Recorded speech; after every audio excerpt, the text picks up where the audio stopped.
When did a gut feeling save your life?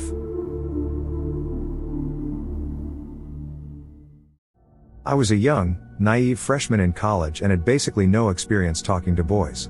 This guy had sat next to me for my whole 2-hour psych lecture and casually talked to me the whole time. Just little comments about the lecture, showing me things on his laptop. Innocent stuff. When lecture ended and we got outside, it was pouring. To this day I've seen rain like that maybe twice in my life. Rain that would physically hurt to walk in. He offered me a ride and I said yes, but as he was pulling the car up I thought to myself, don't get in, and took off running to my dorm. Saw him on the news a few months later for raping 2 women. Phew. You truly dodged a bullet there. Yeah. Maybe not saved my life, but pretty damn close. My stomach dropped when I saw that on the news. I don't know if it was a gut feeling so much as good timing, but as a kid me and my brother shared bunk beds. I had the bottom bunk. Every night I would get up to get myself a drink and go back to bed. I was maybe 6 when one night I get up to get my feckin' juice and I barely had stepped out of our bedroom when there was a loud cracking sound. This woke my parents and the 3 of us rushed back to find that the wood supporting the top bunk mattress had split and was now stabbing jaggedly into my mattress and pillow. A few seconds earlier or a minute later I would have been asleep there. Also, my brother didn't wake up the whole time, despite his bed giving out under him and dropping him several feet. Almost 8 months pregnant, normal, complication-free pregnancy. Walking through the grocery store I had a twinge of a headache. Told my husband we needed to go home. At home I took a shower and relaxed a bit, but got an urgent impending doom feeling. Still just a tiny headache, not even enough for a Tylenol. Packed my toddler's diaper bag and requested we go to urgent care. The whole ride there I felt fine, wondering what I was even going to tell them at check-in. But that, "you're not okay" feeling was still looming. We pulled in, I carried my sleeping 2-year-old inside and basically said, "I'm pregnant and something isn't right." My blood pressure was 256/148. I had a seizure 7 minutes after getting in the room. If I had told my husband to drive past and go to the ER, we would have been stuck in traffic, as a truck had rolled over. If I hadn't left the grocery store or my house when I did, there's a chance I wouldn't have made it. We got a ride to the hospital when I was stable. I was induced at 35-ish weeks, and my son was born perfectly fine, albeit small. I stayed on blood pressure meds for 8 days before it went back to normal. I was working as a bank teller and our bank had large windows on 2 sides of the building so you could watch everyone walk from their car into the bank. A guy started walking in and I instantly knew something was up. He wasn't doing anything abnormal, I just got a weird feeling. I was the only one in the front. Everyone else was either at lunch or in the vault, so I couldn't leave my station. I prepared myself to get robbed, so I took a few deep breaths and tried to remember everything about him to tell the cops about it later. Sure enough, he walked up and opened his wallet to show me a note that said something like, "I have a gun, do not say a word. Give me all the money you have." That gut feeling allowed me enough time to calm down and formulate my thoughts so I could get him out of there as soon as possible while also remembering as much about his appearance, voice, mannerisms, etc., as I could. Edit, he was caught after his girlfriend turned him in. My bank was the last he robbed in Denver. Here's an article. That is a crazy story. Is there anything you could have done to lock down before he got there? Not really. There's a door that leads into the ATM vestibule and only the branch managers have a key for that, and then the door from the vestibule into the branch has this metal rod you stick into a hole in the handle to get it to lock, but the rod is hidden on the other side of the branch. It would be awesome if there was an automatic lock button. Not my gut feeling, but my mom's. She wouldn't let me go out of town for a weekend with my best friend. We were supposed to go to an overnight picnic, where her older, responsible guy friend would escort us in his safe, new car. My mom categorically refused, and my teenage self became hysterical to the point of slamming doors and yelling profanities at her. The next day I find out my best friend and another girl were decapitated in a car accident. The guy drove drunk way too fast on a country road. The car hit the gravel on the side of the road, and the car flipped a few times before hitting a tree that ripped the car in half. My best friend's parents had to identify her remains through jewelry they found at the scene. She was 17, I was 16. My mom saved my life that day. Rest in peace, Anna. Sorry for your loss. What was your reaction towards your mother after the news? I couldn't stop crying and feeling guilty that I wasn't there with my friend, nor had I the ability to stop her. In the moment, my mom's actions had not recorded yet because of the shock. It took a couple of hours for it to click. I was so angry at myself for being such a bitch to my mom. I mellowed out a little after that, started to really think about the consequences of my actions. My mom and I became much closer, and much better friends. It was also difficult for us to watch as my friend's family struggled for years after her death, and nothing we tried to do to help them actually did. On my very first day as a full-fledged police officer, I was called to assist on a single car accident. It had been raining that day and a car had crashed and turned sideways on a highway off-ramp, forcing the first officer to shut it down. He was afraid that cars were coming by too fast, and he asked me to shut down the closest lane. I parked my car in a lane on what was a perfectly straight stretch of highway. Eventually, fire and EMS arrived to tend to the people who had been in the car, and a tow truck arrived to clear the wreck.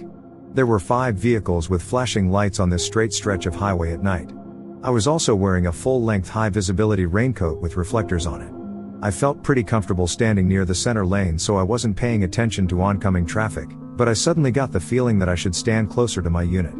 As soon as I moved, a car barely avoided striking my police car, veered to where I had been standing, crossed over 2 lanes, struck a car, veered in the opposite direction, struck another car, spun out, and then came to a stop after striking a guardrail. I ran down the highway to assist the driver, who had totaled her car and had broken both her legs. She said that she couldn't tell which lane was being blocked off. I'm almost 100% sure that she had been texting and driving. A couple weeks ago, my sister's ex tried to kill her when she was dropping their baby off at his house. My mom got a gut feeling that something was wrong, so her and my dad showed up at the house and were let inside by the asshole ex's mom. When they got to the back bedroom and knocked, my sister screamed, "He's going to kill me," and a gunshot went off. My dad knocked down the door and tackled him. When my sister had heard our dad knock, she grabbed her ex's arm and wrestled the gun away from her face so the bullet went into the ceiling. It's so fucking crazy that she was saved by my mom's bad feeling. Also, he said after he was done killing her, he was going to kill the rest of her family, so all of us were saved by that. Edit, I forgot to mention that I made a post about it a few weeks ago and go into detail about everything that happened. He is in jail right now and we are all hoping he gets a good long sentence. He has 2 felonies under his belt from the late 90s and he's been charged with 2 more. Meth? Honestly, we don't know if he was on something. He's always been an ass, but no one saw this coming. Please, tell me that your sister has been encouraged to attend therapy. Moms are psychic and your mother and father are heroes. Yeah, she has. I wrote a post about the event in a lot more detail a couple weeks ago on this account. It still feels so unreal.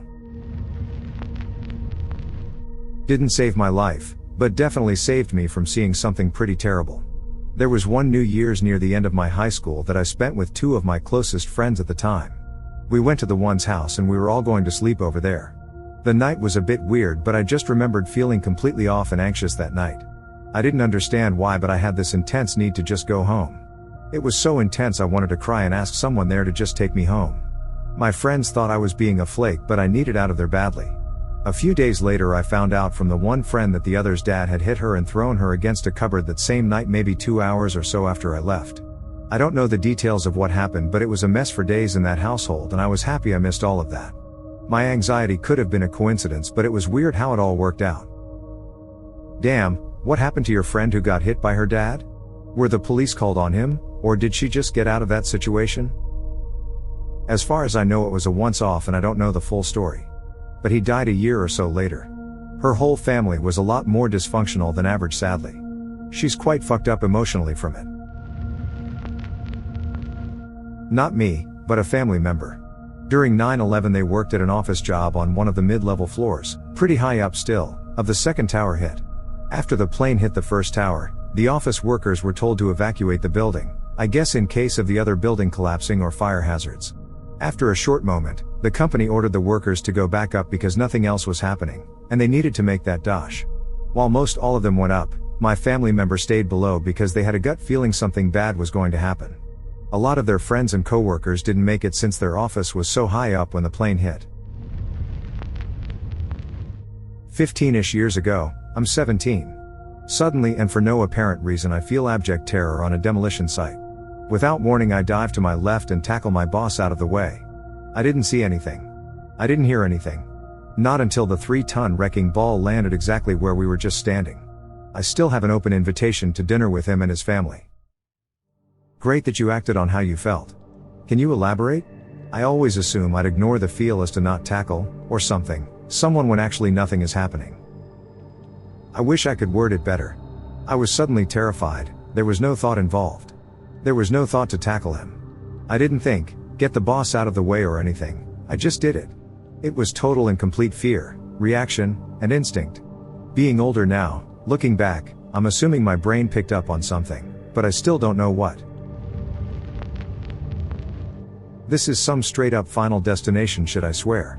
I'm currently living in San Diego, California, and when it rains here people just forget how to drive safely and will go tearing down roads not thinking about the possibility of hydroplaning. Anyways, it has been raining a lot since the new year, and my walk home from college is only about 10 minutes, so I take the chance to walk whenever possible.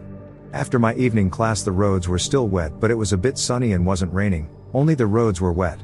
I was waiting to cross the road and soon enough it was my turn to cross, but as I went to move forward I just had something in my head tell me to wait a second. Not a moment later a car comes speeding round the corner and loses control and spins out of control, bashing into the side of another car. If I hadn't waited a moment it's more than likely that car would have crashed into me like a bowling pin, or worse, crashed into me and crushed me between it and the other car. I really hope I haven't cheated death because I don't want to die in some weird unexplained violent death. My parents left me home alone when I was 11. We lived in a 2-bedroom trailer and there was 7 of us in the family. My brother-in-law lived with us. Basically, there wasn't enough room for me in the car so they had to leave me. It was the middle of summer and we didn't have an air conditioner, so we left the doors and windows open. Some guy on a bicycle saw me sitting on our tiny porch and asked for the time. I went inside to check and let him know. Everyone knew everyone in this trailer park, so I didn't think anything bad of it. I noticed he started looking around and then acted like he was fixing his bike. At first I thought nothing of it, just a guy fixing his bike so he can continue, but this terrible creepy crawling feeling made me go inside. I ran to every window and door and locked it. I called my mom and sat in front of our freezer for cool air while I watched this guy going around our trailer looking for a way in. Luckily my brother-in-law came home from work early and ran him off. My family came home 20 minutes later. Just so you know, yes, I know my parents were terrible parents. For fuck's sake, we were taken by CPS 3 times, dumpster dived for food, and lived in tents for a year. I'm an adult with 2 kids and I have no clue why they made us live like that. Especially knowing how much money my dad was making. Relaying a friend's story, he was living in London and about to catch his usual bus when he felt like a cigarette. Just as he lit up he could see his bus pull around the bend. He considered throwing out his ciggy but thought, bugger it, I really want my smoke. Next bus was 6 minutes away. So he didn't board his bus and watched it drive a bit down the road when suddenly he was knocked to the ground by a powerful unseen force. His bus was the victim of a terrorist bombing and exploded just after the stop. I missed the Edgware Road tube bomb on that day by 20 minutes because I had to travel to a training course a bit further away. I got to the course and the BBC was running stories about electrical problems on the tube. The mobile networks were flaky also. When I got the train back into London it was like a ghost town, and I had to do a lot of walking to get back home. My future wife was working in accident and emergency in outer London, and they all got told in advance of the news story going out. She managed to tell her brother to avoid public transport and get a taxi home instead. It didn't exactly save my life, but I did avoid getting robbed. When I was in high school I was supposed to hang out with some friends after school. They were taking a long time to come out of class, and I just had this feeling that I should home.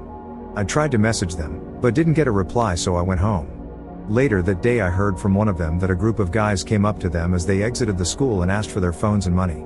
Luckily they didn't get hurt since one of the guys had a knife. I felt bad for them, but I was glad that wasn't there because anything could have happened. Why would you rob a high schooler? I never had more than like $5 on me all through school. I don't live in a rich area whatsoever. I live in Rancho Cucamonga, California, but when I was in high school 2009 to 2012 all the upper class students had expensive $200 to $300 Nixon watches and always the latest iPhone and Jordans or Nikes. So I guess if you're desperate enough a 17-year-old kid is easy prey. This is not my story and it wasn't my life, but it's kind of related and interesting so I'll throw it out there. When my sister was just a few months old, my mom set her in her bassinet one night before going to bed. She was lying in bed trying to sleep, but couldn't shake this feeling that something was off. I remember my mom's description of the event was kind of haunting in a way. She walked into the totally silent living room, where my sister's bed was. It was December and we had a Christmas tree set up, and in the glow of the tree my mom looked in and saw my sister not breathing. If I remember correctly, she was basically choking on phlegm, turning blue. Fortunately my mom is a lifeguard instructor, so she did back blows to clear my sister's airways a bit and got her to the hospital.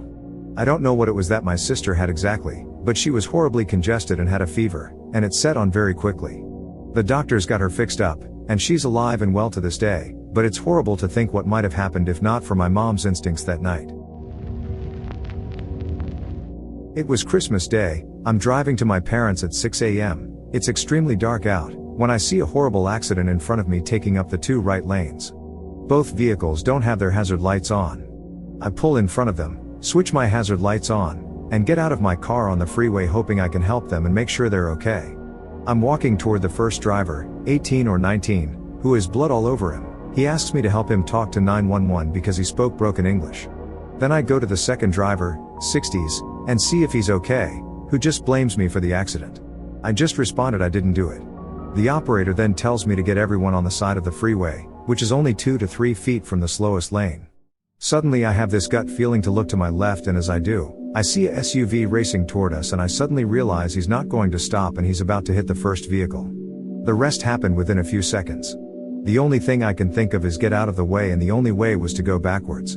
At the time I didn't know, but there was an overpass behind us. As I'm about to fully fall back, I bothered to look where I was falling and saw how far the drop was. I reasoned I was either going to get hit by the SUV or be crippled from the fall and get hit by a car below me. Fat nope from my part, I hurled myself back up, and as I'm doing so, I watched the SUV hit my leg. The only thing I'm thinking is relax, relax, relax. I came out with no injuries and the young man wasn't hit. Unfortunately the older man next to me was hit and killed on impact. After hitting the man, the guy in the SUV, over 65, hit my car and then swerved through all 5 lanes of traffic and crashed into the center divider. He stayed in his car for a while, and when he tried to get out, he was frantic and tried to cross all 5 lanes while cars were going by. I screamed and told him please not to cross. The guy that was hit was knocked like 100 feet from where we were standing, past where my car was parked. His shoes, socks, money, everything was scattered across the freeway. The worst part of witnessing it was the skid marks of his blood on the freeway, and his brain matter was in one little pile. All this was happening while I was still on the phone with 911. The operator asked me what happened, and asked me if I could drag his body off the freeway. I couldn't do it. I was afraid someone else might not see the accident, hit my car, and then me. It's been over a year since the accident and the police report isn't out yet. The guy in the SUV has insurance and a lawyer though. After the accident, a California highway patrol told me that he's seen accidents like this where the Good Samaritan was killed trying to help. Take away from this: do not get out of your vehicle on the freeway.